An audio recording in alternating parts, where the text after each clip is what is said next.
Ladies and gentlemen, welcome. My name is Alex Dworkin, and I'm a managing partner at 4D Capital. We specialize in a very unique mathematical approach to the stock market, which allows us to predict the market and individual stocks with incredible accuracy. We essentially analyze it in multidimensional space. I won't go into details here, but this same mathematical work allows us to make incredibly accurate geopolitical predictions as well. And the most important geopolitical prediction we have is this: an upcoming nuclear war. Well, that's the war that's already happening, essentially, as we've been saying for quite some time. But what we're talking about here is a nuclear exchange between Russia and China alliance and NATO members. And that particular nuclear exchange is going to take place in the summer of 2029. In the description of this video, we talk, there are two videos that talk about the exact specifications of those cycles. We talk about the 84-year war cycle that is associated with the United States, and we also talk about the stock market cycle, and they converge essentially in the summer of 2029. And the stock market cycle is essentially predicting complete economic collapse at that time, and the war cycle lines up with all prior wars. So I'm not going to go into details.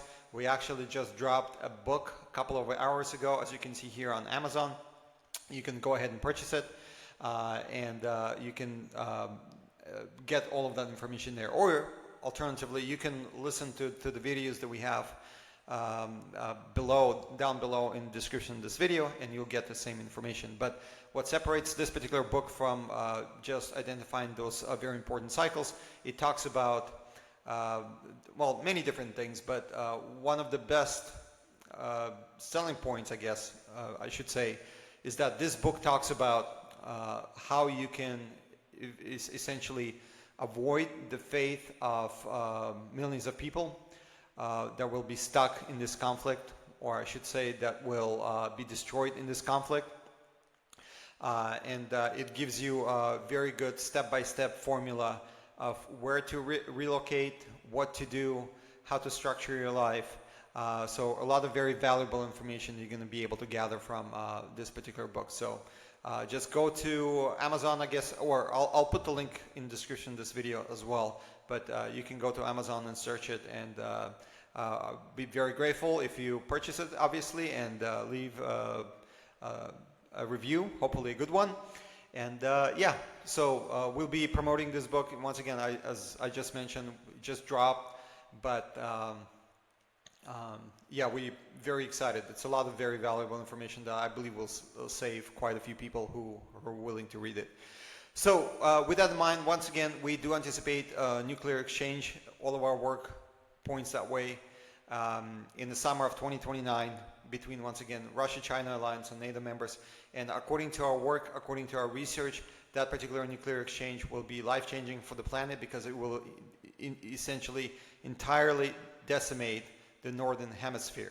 Okay, very few survivors, unlivable conditions, and you can read about all of that in the book. So with that in mind, let's shift to today's analysis. Let's see what's going on out there. We're going to be doing that for a long time, and a lot of interesting things are happening today. So as we talked about over the last couple of days, basically the meeting between Trump and Putin was postponed first, but as we've suggested at that time, it's counterproductive.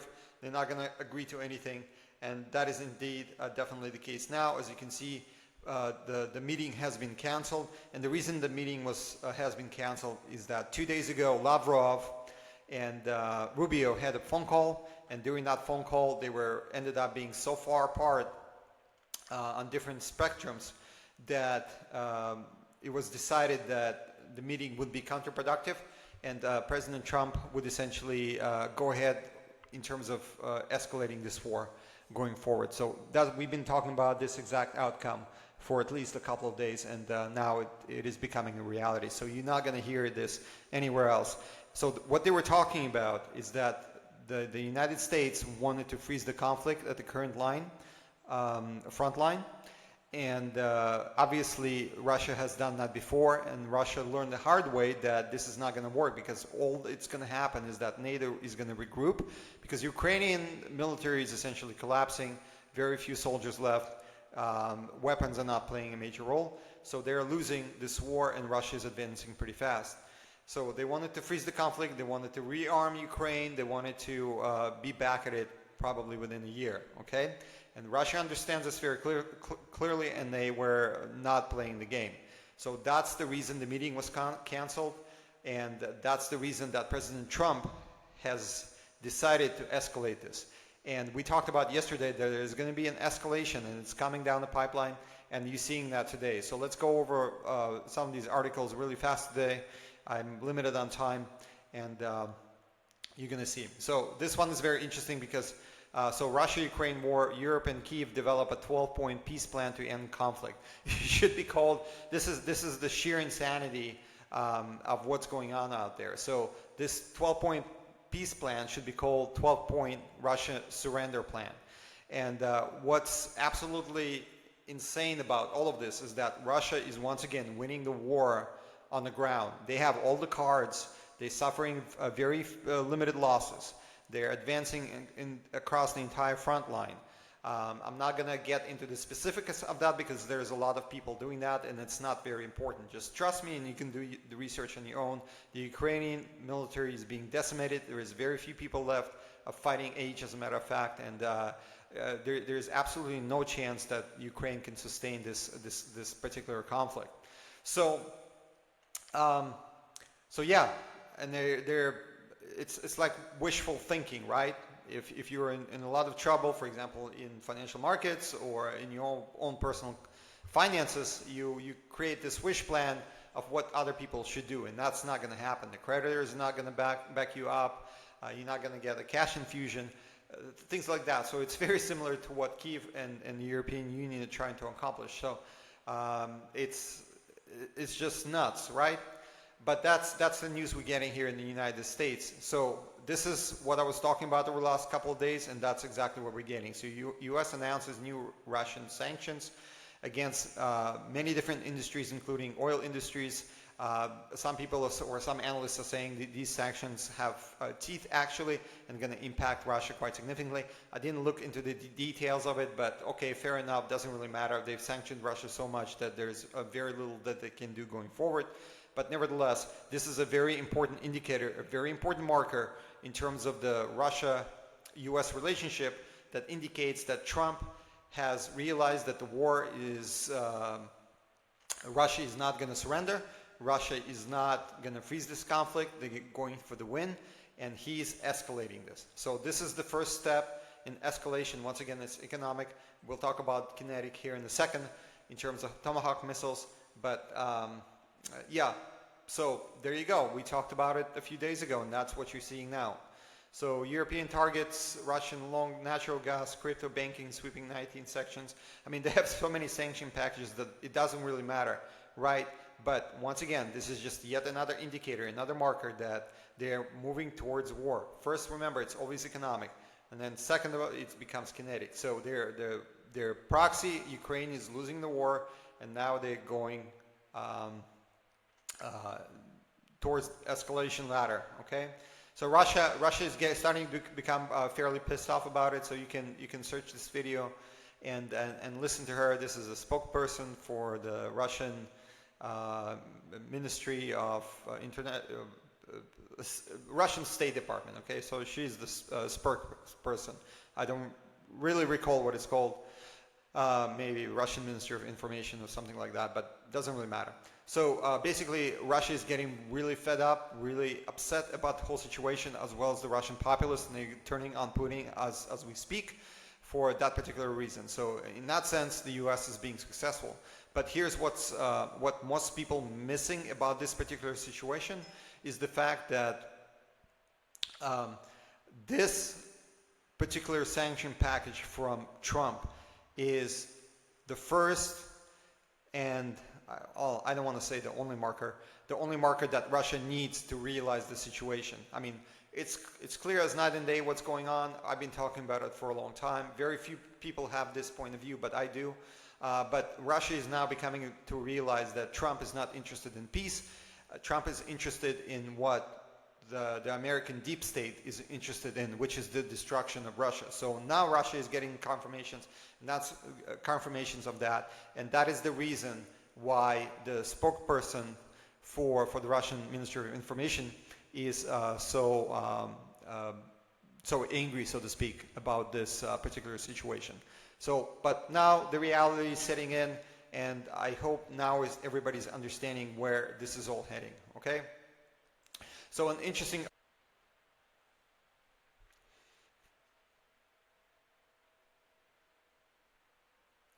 So this is a very interesting article from Zero Hedge, 5 reasons why Trump is once again escalating against Russia. Here, I'll leave it on the screen for you, you can see, but I'll give you my reason, the same reason I talked about over the last couple of days, couple of weeks. Basically, it's very simple. It's been written in the documents, official documents for the United States. It's been said by previous administrations. It's been the hard line from different think tanks in Washington. And the bottom line is the United States wants the destruction of Russia. Okay? It wants the change of government. It wants to break Russia down into smaller chunks and then essentially take over or have the resources be available to the Western world. Europe, the United States, basically wants to rape and pillage Russia for the benefit of the Western world. Okay? So that's the bottom line. That's the primary focus of the United States, and that's the official policy. So I don't understand why nobody's talking about it. I don't understand why Russia is playing this footsie game with the United States. Having you know, I'm sitting here in the United States and I'm saying all of this, and it pains me to say it, but we are the baddies at this point in time because we are escalating this conflict. But what most people here in Washington is not realizing, or most people who are driving this don't realize, is Russia is not Iraq, Russia is not Iran or Afghanistan. They have 8,000 nuclear weapons, and probably half of them pointed at the United States. So any miscalculations, or they're playing a very, very dangerous game. I understand this game. What they want is they want the hegemon that is the United States to continue, and that will greatly benefit the American citizens. And of course, if you are an American citizen, you would essentially agree with that proposition. You don't care about Russia, you don't care what happens to Russia. But the point being here is that we are playing a very dangerous game. And these people are pushing Russia, number one, into the corner, and they're crossing the red line. And when the red line is crossed, it ends up being a kinetic conflict between NATO and Russia, which is already happening. I mean, the Ukraine is simply a proxy. But we are getting very close to the juncture where that red line is going to be crossed, and we're going to end up in a direct conflict with Russia. And that essentially entails that conflict is going to turn into a nuclear conflict, because there's going to be a losing side, whether it's the US, NATO, or Russia or China. Somebody's going to be losing that conflict, and that somebody has a lot of nuclear weapons. So once a singular nuclear weapon is used or a missile goes out, then all of them are used, basically. Every single war game, every single scenario basically points in that direction. So the fools in charge of the deep state, or the Trump administration, whatever you want to call it, doesn't matter. They're playing a very, very dangerous game with all of our lives. And the only positive I have for you is our calculations. Our calculations suggest that we still have a couple of years left, once again, summer of 2029. But when that time period comes and they unleash nuclear exchange, that's it. The entire northern hemisphere is gone. Billions of people dead. The earth is ruined for hundreds of years, probably. And for what? For resources? There's a number of different ways to go about it. So they're playing a very stupid game, and as the saying goes, play stupid games, win stupid prizes, and that's exactly what's going to happen here. So let's see what else. So Ukraine conflict now belongs to Trump, absolutely.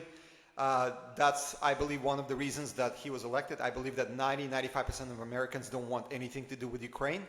They don't want anything to do with this particular war, and that's what Trump promised. Remember, he was going to end the conflict in 24 hours. Of course, the conflict is much more complex than that. But the point here is that what most people, once again, fail to realize, and what I just talked about, it is the goal and directive of the United States of America, and by default NATO, to destroy Russia, to force regime change in Russia, to break it into smaller parts, and be able to have control over them and have control over natural resources. That's it. So that's their game they're playing, and I don't understand once again why Russia keeps playing around and footing around with this nonsense. I talked about it before. Russia should have responded in a very powerful, in a strong way, much earlier. And if they would have done it, we wouldn't be facing this situation.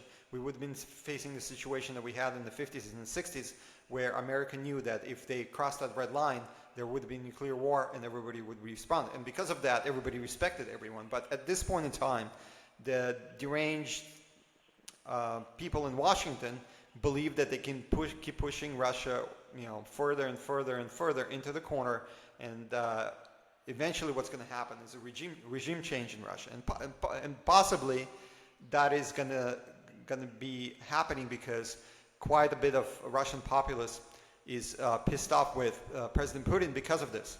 They want a very strong response, but this is such a dangerous game of chicken with 4 billion lives and so completely unnecessary that it makes you wonder who's running our government. Well, we all know, unfortunately, it's a criminal cartel, military-industrial complex that they have certain objectives and they driving them forward. And all of us are here for the ride, unfortunately, but that's the situation. So the war is unavoidable, as you can see. It's happening. Let's see. So yet another marker, another very important point. We talked about it a few days ago, but Pentagon announces new press corps after mainstream exodus. That's exactly what we talked about. I mean, they're getting rid of journalists. They just want people to know one truth, as is the case here. For example, Russia is bad. Russia is so terrible. They're killing children, raping women, whatever. It's propaganda, right? So they're preparing the populace of the United States of America for war. Simple as that. Fake news. Trump slams Wall Street Journal story that White House sanctioned long-range Ukrainian missile attacks. Absolutely they did. Not only that, they pushed the trigger. I don't understand why people are so blind to this. We talked about Tomahawk missiles over the last couple of days. They're already in Ukraine. They're getting ready to go. I told you, Trump is coming out and saying, oh yeah, we're going to give him Tomahawk missiles. Then he's coming out, oh, we don't have enough. We're not going to give him. And now sanctions. And next step along the escalation ladder is they're going to come out and says, oh yeah, we're going to give it to them. But they're already there. And most likely the American contractors who are going to shoot those missiles towards St. Petersburg or Moscow or any other Russian city already there. They're just they just need the order to push that button. Now, hopefully Russia is successful in shooting most of them down. But as I talked about before, this is a game changer because this particular missile can be nuclear tipped and it has a long range, right? So when it is shot at Russia, they have no idea whether it's coming in hot, meaning there's a nuclear weapon on that missile, or not. And what are you supposed to do? Just imagine for a second if Canada did that to the United States or Mexico did that to the United States, the response would be most likely a nuclear response and immediate. And once again, this is a very, very dangerous game, and which brings us to December 13th time turning point that I keep talking about. This is all lining up for something happening around that December 13th time turning point, and I'll talk about that in greater detail probably tomorrow. I'll make a special video about it tomorrow. Plus or minus 2 weeks. We're actually already within the range of a longer term margin of error, but that December 13th plus or minus 2 weeks has to do with that very important 84-year war cycle that I always talk about that predicts the nuclear exchange. And this was the December 7th, 1941, Pearl Harbor, official entry of the United States into the war. So this is a very important marker. Something's going to happen. I personally believe there's going to be an attempted decapitation strike against Russia that will go very badly for the rest of the world because, first of all, it's going to fail. I think Russians are getting ready for it as well. But I think the response to it is going to be of such significance that it's going to cause quite a bit of volatility in financial markets, which is exactly what we see. and it's going to be very, very painful for the world. Perhaps it will push the overall situation back a little bit further, where people with cooler heads are going to prevail and pause it for the time being. But eventually, into 2029, it's going to escalate again, and it is at that time that the full-on nuclear war will develop. Okay, so let's see. I've been talking for quite some time, much more than I originally anticipated. I guess I like to talk. So clearly, the military security complex does not expect Trump to deliver peace. Once again, Trump is in on the game. Come on, if you cannot see it, Trump is a warmonger. He's not about peace. He's driving this war towards Russia, and that's exactly what we're going to get. So give me a break. Belgium resists European pressure to use Russian assets to fund Kiev. At least there's one sober party in the EU. That's good to see. Hopefully that continues. And finally, as national debt accelerates to 38 trillion, watchdogs warn there's no way a great nation like America to run its finances. We cannot pay it back. Listen, it's over. I mean, this is one of the reasons behind the scenes. This is one of the reasons that we are going towards the war. It's a reset. It always has been. That's what they do when any particular country, particularly a country who's in charge of the entire world, a hegemon, so to speak, is in financial trouble as we are today. $38 trillion never is going to be paid back. Our deficits are just exploding higher. That's one of the reasons, we have inflation. That's a reason that the stock market where it is today. It's all one big Ponzi scheme that's being played on multiple fronts. And this war that we talked about is just one of those fronts. Unfortunately, as we know from history, economic war always typically translates into a kinetic war. We see the beginning of it in Ukraine already, but eventually it's going to be a direct conflict between Russia and NATO, and most likely we don't have to wait much longer. Once again, this December 13th time turning point is very important. I think something very, very bad is going to happen around that time. So let's see. I'll talk about this war cycle on December 13th in more detail tomorrow. I think it's going to be very important to talk about. Once again, we have the book available. Please check it out. I'll leave the description at the bottom of this video, or I'll leave the link in the description of this video. I'm sorry. We also have a webinar coming up on October 31st. Limited to 10 people. Please register if you can. Link there as well. And finally, we have a free trial associated with our services at 4D Capital. If you would be interested, no strings attached, no credit cards, none of that stuff. But if you would be interested, please take a look. We have a tremendous wealth of information, not only in terms of the overall financial markets, but we have super equities, we have fast movers, we have 52 mega cap stocks and their analysis, we have trading parameters for all of that. So a lot of very useful and valuable information. Check it out. Thank you very much for your time. Don't forget to subscribe, and we'll be back with another video tomorrow. Bye-bye.